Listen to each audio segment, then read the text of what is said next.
वहीं मुजफ्फरनगर के बुढ़ाना कोतवाली क्षेत्र से एक गंभीर घटना सामने आई है, जहां कोचिंग से पढ़ाई कर घर लौट रहे एक छात्र पर कुछ दबंग युवकों ने हमला कर दिया।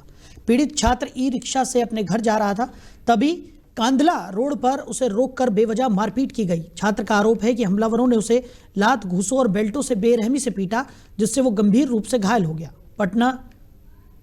घटना की जानकारी मिलते ही छात्र के परिजन कोतवाली पहुंचे और पुलिस को पूरी घटना से अवगत कराया। छात्र के पिता ने 2 नामजद और 2 अज्ञात आरोपियों के खिलाफ लिखित तहरीर दी है। पुलिस ने घायल छात्र को मेडिकल परीक्षण के लिए भेज दिया है और मामले की जांच शुरू कर दी गई है। सर, मैं प्रैक्टिकल नोटबुक लेकर था अपने दोस्त की।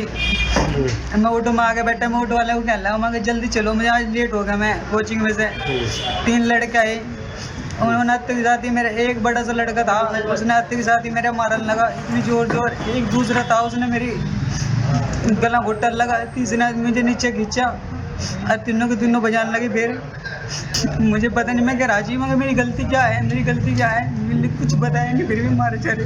मैं JIC राज के इंटर कॉलेज में पढ़ता हूँ सर। मैं तो इसी खबर पर ज्यादा जानकारी के साथ हमारे सहयोगी कुलदीप वर्मा हमारे साथ जुड़ गए। कुलदीप, क्या कुछ निकलकर सामने आ रहा है जिस तरीके से छात्र पर ये हमला किया गया है और पुलिस में तहरीर भी दी गई है? देखिए सर, मैं आपको बताना चाहूंगा, सारा मामला बुढ़ाना कोतवाली के कांदला रोड का है, जहां पर देर शाम कोचिंग सेंटर से एक छात्र जिसका नाम महकार है, लगभग उम्र उसकी 21 से 22 वर्ष के करीब है, वह अपने गांव में जा रहा था। वहीं जब ई रिक्शा में जाने के लिए वह ई रिक्शा में बैठा तो 4-5 दबंग लोग आए और उसके साथ बेवजह के मारपीट करने लगे। वहीं जिसके बाद छात्र को पीटकर जो युवक थे वे चले गए। उसके बाद उसने सूचना अपने परिजनों को दी, उसके परिजन मौके पर पहुंच गए। परिजनों ने मौके पर पहुंचकर बुढ़ाना कोतवाली में गए और वहां पर पहुंचकर 2 नामदर्ज और दो अज्ञात के खिलाफ उन्होंने तहरीर दी है। वही छात्र का यह भी कहना है कि मुझे अभी तक ये जानकारी नहीं कि उन लोगों ने मुझे क्यों पीटा, जिसके चलते पुलिस ने देर रात्रि जो छात्र था उसको उपचार के लिए CHC में भर्ती करा दिया और उसके बाद उसकी तहरीर पर मुकदमा दर्ज कर लिया। जी कुलदीप, जिस तरीके से मुकदमा दर्ज हुआ है, पुलिस जांच पड़ताल में भी जुट गई है, अभी तक क्या कुछ निकलकर सामने आया है इस पूरे मामले में? क्या वजह बताई जा रही है? क्या पहले से किसी तरह का कोई झगड़ा निकलकर सामने आया है जिसकी वजह से इस तरीके से ये पिटाई की गई है? देखिए साहिल, मैं आपको बताना चाहूंगा, छात्र को ना तो ये पता कि उसको क्यों पीटा गया है। उसके बाद जो वे अभी उनके जो दबंग है, जो फरार है, पुलिस लगातार दबिश जारी कर रखी है। उसके साथ बुढ़ाना कोतवाली में मुकदमा भी दर्ज कर लिया गया है और पुलिस जल्द से जल्द उन दबंगों को पकड़ेगी और उनके खिलाफ कार्रवाई करके उनको जेल भेजने की कार्रवाई करेगी। जी वहीं अगर बात की जाए कुलदीप, जिस तरीके से ये पूरा मामला निकलकर सामने आया है, इससे साफ तौर पर जाहिर है कि जिन बदमाशों ने इस पूरी वारदात को अंजाम दिया है उनमें ना तो किसी तरह की कोई कानून का डर और ना ही पुलिस का खौफ यहाँ पर नजर आया है, क्योंकि साफ तौर पर इस तरीके से बेरहमी से छात्र की पिटाई की गई है और हम देख भी रहे हैं कि किस तरीके की स्थिति इस छात्र की यहाँ पर बाद में देखने को मिली। जिस तरीके से लात घूंसों से उसकी पिटाई की गई, बेल्टों से उसे मारा गया और जिनके खिलाफ मामला दर्ज कराया गया है, क्या पुलिस ने उनसे कोई पूछताछ की है? क्या कुछ निकल कर सामने आ रहा है? देखिए, मैं आपको बताना चाहूंगा, प्रथम दृष्टया हालांकि उत्तर प्रदेश में योगी सरकार है, योगी सरकार द्वारा लगातार मुठभेड़ के दौरान बदमाशों को इनकाउंटर भी किए जा रहे हैं और जो शातिर बदमाश है उनको ऊपर भी पहुंचाने का जो योगी सरकार की जो पुलिस है वो काम कर रही है।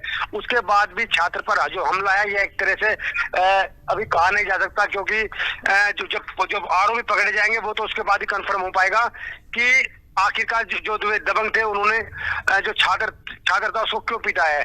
वही ये तो बात का विषय है, पर पुलिस ने तहरीर पर मुकदमा दर्ज कर लिया है और जो घायल छात्र था उसका उपचार भी करा दिया है। जी छात्र के माँ बाप का कुलदीप इस पूरे प्रकरण पर क्या कुछ कहना है? जिस तरीके से वो थाने में तहरीर देने के लिए पहुंचे थे, उसके बाद उनका क्या कुछ कहना था इस पूरे मामले में, जिस तरीके से उनके बेटे की इतनी बुरी तरह से यहाँ पर पिटाई की गई है?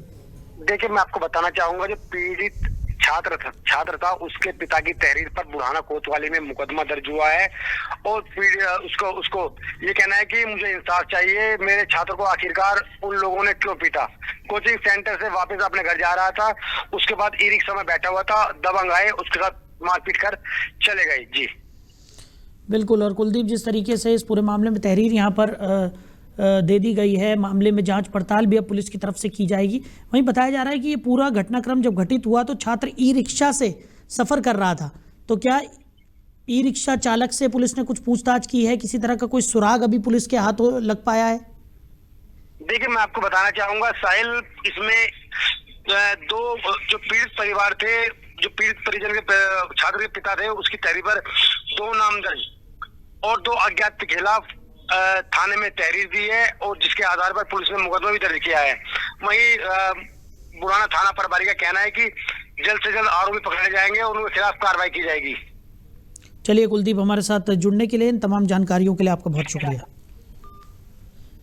तो कोचिंग छात्र पर दबंगों ने यह हमला किया है। ई रिक्शा से जाते समय ये मारपीट की गई है। बताया जा रहा है कि लात घूंसे और बेल्ट से इस छात्र की पिटाई की गई है, जिसके बाद 2 नामजद समेत 4 पर केस दर्ज किया गया है। पुलिस इस पूरे मामले की जांच पड़ताल में जुट गई है।